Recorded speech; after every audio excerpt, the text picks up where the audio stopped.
Hey everyone, this is Austin Schur here with We Write About Music, and today I'm super happy to have back on again Nicholas Rodriguez-Fernandez, who has just shared an all-new record titled Raw Self-Isolation Volume 3. I'm very excited to talk to you about it. Nick, I want to thank you so much for coming on today. How are you? How have you been? Let's get the update. Hey man, it's good to be back. It's been a weird ride, really. Yeah, it's been a little bit since we've talked, not too long, but long No. enough to where I'm sure there's been some updates. Yeah. I released the rest of the last album that for the singles that we were talking about, Mary Jane, Jersey Right. Girl. That album came out, and when that album came out, a lot happened that led to the making of this album. Was gonna say, obviously we'll talk about the lyrics and how you figured it all out, but Yeah. I don't want to push you in any direction to give the story, but if you feel like you want to kind of say what's going on, feel free. Yeah. A lot of what came from the whole experience came from like a moment later on the album, because I remember I was starting to like edit the and mix like the last album, Next Chapter of Life, which was just that whole live album I did on the rooftop. Sure. And I don't know why, but I'm just like I need to like start like I need to like do something else to get my mind off it, because a lot was happening. I had to like travel to different hospitals, and like we'll get more into that like with one of the other songs in Sure. the but it was just like it was a lot happening. So I started making a couple of songs like Pray I'd Stay, um, Drive Me Home, and started recording covers like Choker and Stressed Out. And the more I started doing it, I was like, this is starting to come, like it's starting to feel good. I started feeling really good about these songs. I was like, let me just see how it works, like just to mess around and have something. And my mom, she walked in on me listening, playing Choker, recording that song. And she's like, can I listen to what you just did? I was like, sure. And she listened. I'm expecting the same. I was like, oh, that was great. That was Your good. mom answer. Yeah, I was like, oh, good job, kiddo. Right. But then, like, she just gave me this look that I haven't really ever seen her give me. She was like, oh, that's good. Like, that's really. I was like, oh, okay. This is real approval from a real person that actually cares. Yeah, no, especially like coming from my mother, like it's a lot for me. Yeah, Like, oh, that's my world right there. So of course I of want to make sure course. she likes it and all that stuff. But to get that from her, it was crazy, and especially for me because I'm very insecure about like a lot of things, especially when it comes to like Yeah. singing. So in that song, I do a cappella for the first time. I'm going out there. I'm like it's a lot of like breathing. Yeah, it's a very open and honest song, not just lyrically, but I mean, I can speak to what I've listened, your entire discography. It's all very stripped back. It's all very minimalistic in the sense that, for the most part, it's just you and a guitar and the Yeah, occasional feature, which is great. But as the album name suggests, it is raw. It yeah, is isolating, but yeah, it actually, and I've said this, it forces the listener to actually listen to the lyrics and hear the story. I know that you say that you're a songwriter first, and that obviously shows, but yeah, I kind of, not to like ramble on, but I feel like when you show someone your music, especially someone as close as your mom, you want them to be honest. You don't want them to just be like a yes man, you oh know? no. And that's why I love my mom. Like she's never babied me. Like I showed her for Drive Me Home, I showed her a couple of different versions of that song. Sure. And I remember the first version I showed her, and I remember because it was like in a different key originally. I showed it to her. She's like, it's like, oh, I don't know if I like that one. I'm like, okay, that's fine. And I paused it to go to the next one. She's like, actually, Nick, it sucked. It was really, I'm like, oh, okay, mom. Sure. Thanks, mom. You just broke But my she said heart. it with love because obviously, like, But she's someone's got to say it. yeah, exactly. Like it's all with love. And I was like, all right, Terrible, I but get it. it was you didn't like it. All right. yeah, no, no, no. I get it. I get Yeah, it. exactly. And I love her for that. Was But like, Yeah. So how does it work? Obviously, your mom isn't your only fan base, but do you show her, like, do you run everything by her beforehand when it comes oh to like, yeah. hey, check this out? What do you think? I always run it by her first Nice. and foremost, because she we are a team. So Yeah. I even though she's not very knowledgeable of music herself, I You always don't have to be. you know, exactly. I was like, I'm not making music for like the music theory people, like the music. Like that's not what I write music for. I write for the normal people. Yeah. If she likes it, she knows the least about it, and she's my mom. I'm like, okay, she's right. There will be some moments where I'm like, I think I'm gonna go against her, but like other moments, I'm like, whatever she says goes. The thing with this album is I've been very, I don't want to say like secretive, but I've held back from showing to people as I normally do. Okay. I only showed her and my uncle a couple of songs like Choker, Brain Stew, and but my mom's seen all of it as I was making it. Yeah. Because this whole thing kind of started out with her being honest. It started out when lockdown happened. Yeah. And it was in the first week of lockdown. I was like, you know what? I'm gonna make an album because this is only 2 weeks. Yeah. 2 weeks in 2 years, real quick. Yeah. Yeah. Could have made 100 albums by now. Honestly, but I was Yeah. like, I don't know how to write. So like I knew how to write. It's just nothing was coming out. So like, I'm gonna go for a walk. I haven't done that in years. And went by this little pond I used to go to. And as a joke, I even put it in my notes when I wrote the song. I saw like these little fishes like that I used to see when I was like walking. And as a joke, it started out as a jokey, dumb song. I was like, hello, little fish, hello. Like just joking around. I was like, Right. wait a second. And I don't know what Got the something click was, here. but I We just got got voice something like, here. hello, little fishy, do you see? And I came back and I played around with the ukulele a bit. I'm like, huh.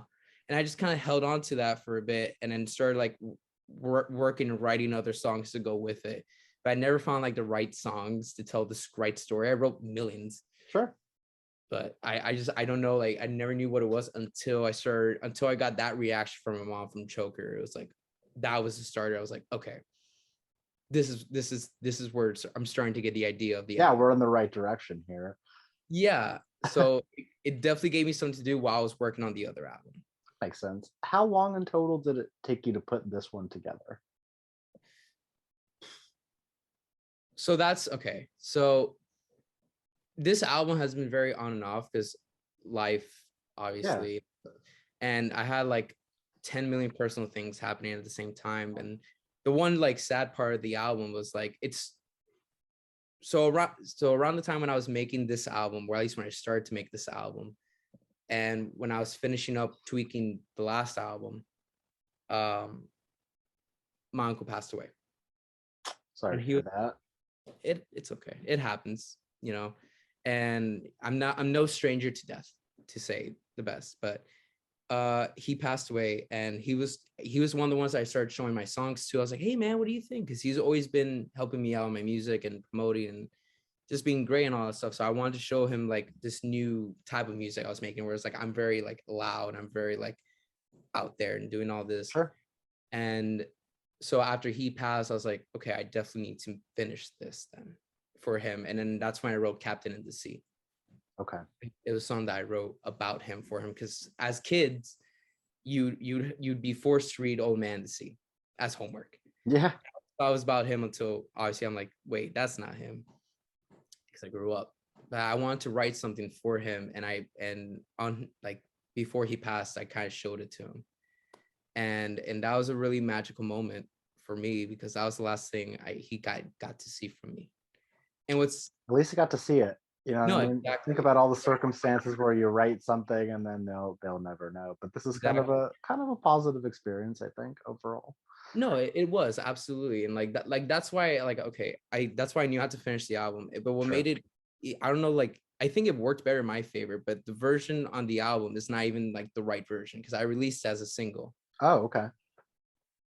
Well, the version I released was the demo that I showed him, and that was completely by accident. So when I was listening to the album, it took a couple of tries. I'm like, why does it sound different? I like it, but why does it sound different from when I remember it? And then that's when I clicked. I'm like, that's why.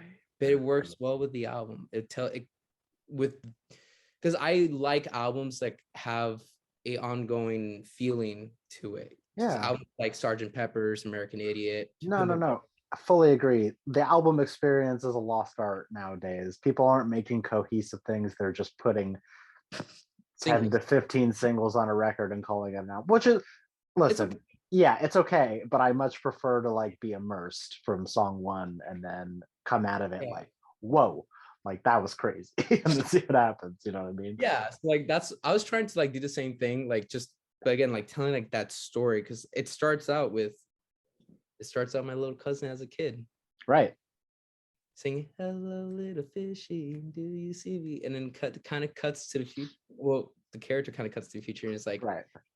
I know it's over because I'm a choker, I'm a failure. That optimism has kind of like left the character. And I was like, I feel like it happens like when you get older, just like not optimism, but like that feeling was like, I can do anything, just slowly starts to be little Yeah. by little. It's called being an adult.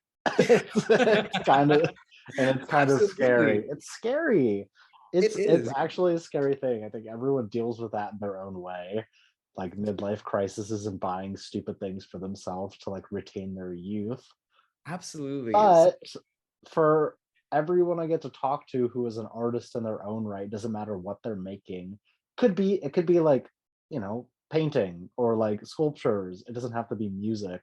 They're Yeah. trying to retain something in themselves, and I think that's kind of a beautiful thing. It's great. I every Wednesday I usually go out and perform, and I just see these people that just do like these amazing things. I'm like, wow, Yeah, it's beautiful. it's pretty cool. Yeah, it's a way to express yourself. It's a way to tell kind of like that story of like, this is who I am, like heart on the sleeve. Like, Totally. this is it. Um, you had mentioned before we started recording here about upcoming shows. Is that correct? Yeah, Okay. I'm I doing a don't know what you can say if you don't want to say, but I'd love for you well, to plug them. I'm looking for a venue now, so I don't have much to say, but I am Okay. doing I guess it wouldn't be an album release party, being that the album has been released, but Never too late for an album release party. it's Doesn't there's need always to be the a day party. of. But I'm planning a show where we do the album front and back, Oh, cool. and I bring in some friends to help me out to make it more not stripped back, to make it a little more lively and Yeah, like some of the songs. So we started doing that, and we started like working with Stressed Out a little bit, because that was an interesting song for me to do. totally. um, yeah, So I actually wanted to ask. So there's a decent amount of covers on this record, yes. and it's kind of an obvious thing to say, like, oh, why did you pick that song? Well, I enjoyed that song, and so I wanted to give my own version of it. But is there any additional meaning to why you chose these songs specifically? Like, instead of just releasing them on their own, I mean. No, absolutely. Like, it's so good you actually asked that, because like there's like little things I add in the album that's just like, Yeah, I so wasn't expecting it. I'm sorry to interrupt, but I wasn't expecting it. Like, the first, what is it, 3 or 4 songs, like it's you, and then it comes in. I'm like, I recognize that. I know that, and then I look at the title. I'm like, oh that's shit, this is really good. Like, damn. yeah. Okay, cool.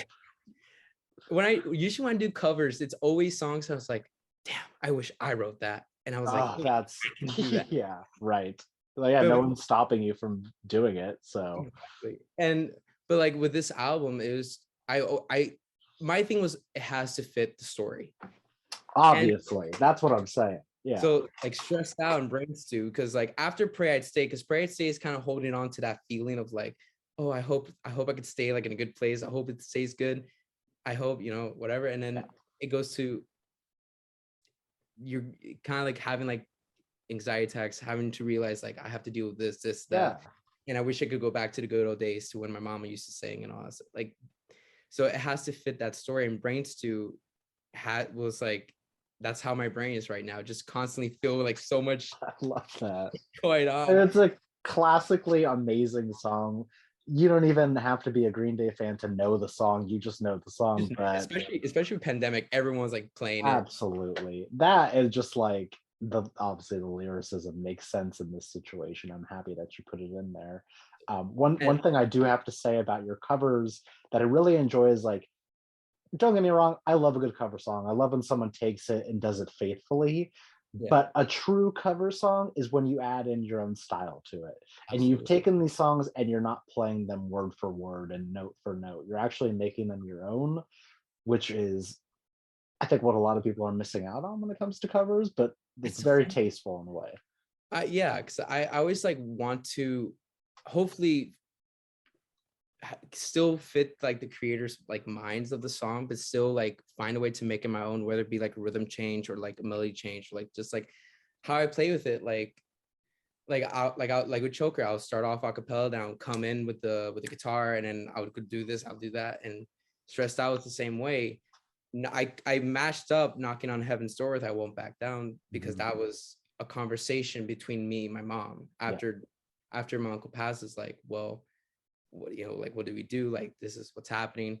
And it was just that notion of like, just don't back down, just kind of keep your head up and straight, and like, you know, just keep yourself up, and having that kind of conversation I would have with my mother countless of times, even prior to that event happening, because that's just something between my mom and I that I got to take in there and just really fulfill it.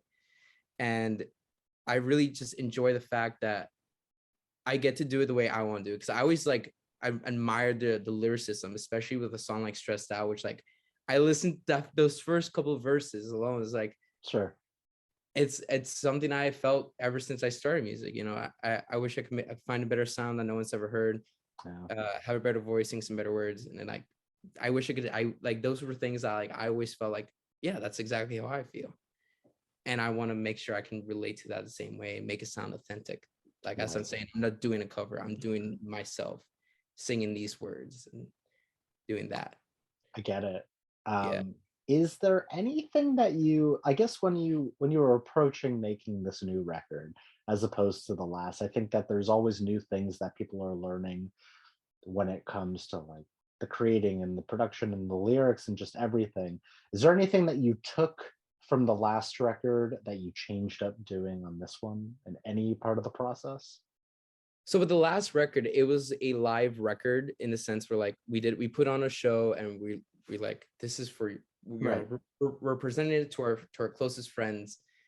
And it's like, that was more of like a catalog showing. It's like, this is every single raw album I made in the past. Yeah. It's like almost every song I've made, is not all of them, but almost, it was in part of that show. And part of the album is like the essential songs that I liked a lot. And with this one, it was more of moving ahead, moving future. And it's there's little things that I did differently, that I did that to kind of show that for myself. So like with Little Fishy, I had my cousin do that through voice memos on my phone, because that's how I recorded a majority of my first couple of songs. Sure. Voice memos. Is like, because she's gonna sound great anyway. So I was like, Totally. That's no one is paying attention to that. no, absolutely not. And then everything else, it was because with the raw tapes, and before it would usually be, I just sit down with either, well, with this one I had a mic on the whole time and had effects and all that stuff, so I was able to mess around with it a little more. So I was able to like figure out mixing a little better. But I was also able to like, all right, take 15, take 25, because this one I put more effort into it, in the sense of like, I don't want to pull any punches on this one. I want to make sure that everything hits and everything works well with each other. And when I find the right take, or when I find the one that feels the best, that goes well with everything, and it goes well with what I'm saying, then that's the one I'm going to use. And also if my mom likes it as well, then I'm going to. I mean, obviously that's the priority. If she doesn't like it, I was like, oh, it's time to start Or again. B side, save for the B side. Exactly. That's hilarious. Yeah, no, there's a lot. One of the last songs I recorded, Little Fishy was the first song I recorded, but it was the first song I wrote, but the last song I recorded. Sure. Right Hand Man was probably the last song I did, because I had to redo it, because I listened to it and I was like, my mom is right. It does not sound that good. I need to do it again. So I did again. And then until I got the one that I liked and the one that she liked, I was like, sure. Okay. We met in the middle. We got it together. And makes sense. I don't want to jump the gun here, but I know that you're an artist that never stops. Like, obviously you're singing into your phone, you're writing down lyrics, you're living life, and you're racking up personal experiences. Do you have any idea what you may want to do for a follow-up? Obviously no time frame or anything like that, but you never know. I've been genuinely thinking about it, because like I started recording some other versions of these songs to release, but okay. But besides that, I've actually started planning out the next project and the next, because I have like 3 different things I'm constantly working on. Gotcha. And with this project, I was able to kind of experiment a bit to see like what people liked, to see if what I do next is the way I'm thinking. Of course. And because like I want to keep doing more like album stuff. I kind of want to keep, Yeah. because that's what I got in this to do, to kind of like make these albums. Because before, the whole point of Raw was I'm gonna make a bunch of songs throughout the year, and at the end of the year, just put them together as a compilation and see if I could tell a story with it. Sometimes I would be able to, sometimes I wouldn't be able to. This time I made sure that there was a for sure story from front to end. And the next one, that's like the next one I already know for sure, like the next big project I do, it's going to be like professionally done. Like we're like gonna rent out studios. We're gonna Sure. I already started working on the instrumentation, like with my other friends about it. It's like, hey, can you try doing this? Can you try doing that? We started making demos, and we're even making like little characters to put in these stories, kind of like, and because I also got into a lot of Kendrick Lamar recently. Yeah. And like every album, he has like a little character like K Dot, I can't remember the other one now for the life of me, but like he'll have like these different little characters in each one. I was like, that's kind of cool. Or like Mac Miller with like Delusional Thomas, Right. of like this opposite character that he'll like rap against, like Sadie's, or even 21 Pilots with Blurry Face. Yeah. We started like making up like these little characters to kind of like come in and play, to represent different stuff, and kind of like venture out of our comfort zone and just really mess around with different genres and add in things that we never would have added before if it's just me with the guitar. And just play There around. you go. Something to look forward to. Yeah, it's fun. I got a couple more for you. But I Okay. want to know, is there a song on this record that's going to be the most difficult to play live for any reason? Captain of the Sea has always been kind of difficult for when I play it. And simply because like, it was like the last thing I had with my uncle. Sure. But every time I perform it, I've performed it a couple of times, and every time I performed it, I always felt that he's there next to me. So I always feel like I have like that there. So it's always been like that song. What was this other song? Oh, Pray I'd Stay. Pray I'd Stay was also a really rough one for me, because that was like me literally begging to God, like, please let me stay in this like good place I'm in. Because I wrote it when I was in the middle of just like constantly seeing him in the hospital, or like going over here or going over there. Like we were just in a very stressful time. Yeah. Like my family. But I think honestly, and it's more so hard to recreate it, is the last song, Miss My Crocodile. Mhm. Because I got on the mic and I just freestyled it. I don't even know how to play. I don't even know the chords for that song. But you figure it out. That's half the battle, is figuring it out. It is. Yeah. So like, it'll be stuff like that. Like I have no idea how I recorded it. It was like 3 a.m. and I just like want to record something, and I just pressed record, and that came out. And I listened to it. Boom. There we go. For some reason, that's been my favorite song, because I'll listen to it. I'm like, I don't feel like I'm listening to myself when I listen to that song. Like that song, Stressed Out, has been like my two favorites to go back and listen to. I'm like, wow. Stressed Out, because I'm trying something completely new. I'm trying like this rapping, singing thing. Mm-hmm. I tried before, but not that good, not that well, not as good as I wanted to be, at least. Makes sense. So, it'd be that, and like that's why I've been like practicing now, because there's a lot of songs on here where I was like, I don't even know how I did them. You black out. Like you black out. Exactly. I was just gonna say, you black out and you wake up and the song is done. You're like, yeah, what? I was like, what? How did I do that? Like I've had to reteach my own song to myself like so many times already. I'm like, that's awesome. So yeah, I definitely cool. Yeah, but Captain of the Sea is definitely the hardest song for me to go back to. Rightfully so, if I had to say so. Yeah, absolutely. And like, I guess Little Fishy, because I didn't perform Little Fishy, so that's not even like that's me. Okay. Yeah, no, that's fine. I didn't need to, like that was for my little cousin, because like we went to like a party, and they always ask us to perform at the family gatherings, and I looked at her, I'm like, do you have your ukulele? She's like, yeah. I'm like, can you do this? Can I change the chord? Sure. She went away with it. I was like, all right. And then she did it. I was like, that was so beautiful. I was brought to tears. I was like, oh my God.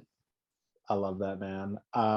I got one more question to ask you, and it's the same closing question I asked last time, but there's always new people listening or watching. So I basically want to know, For the person that is going to discover you from this, and for the person that is going to listen to your music for the first time, what is an opening message that you'd like to say to them?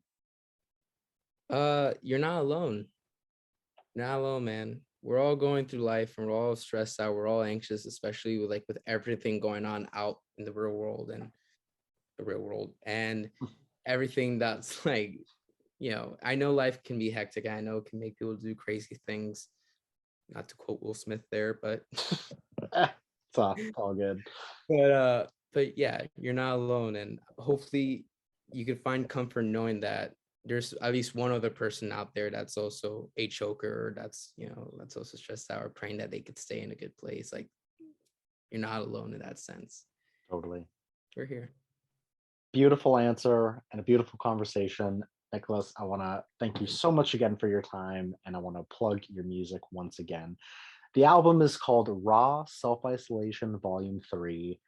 It's, I mean, it's a spectacular listen from start to finish, but I also have to recommend checking out everything else. Obviously, we're going to have the links so people can listen and follow and share and do all that fun stuff.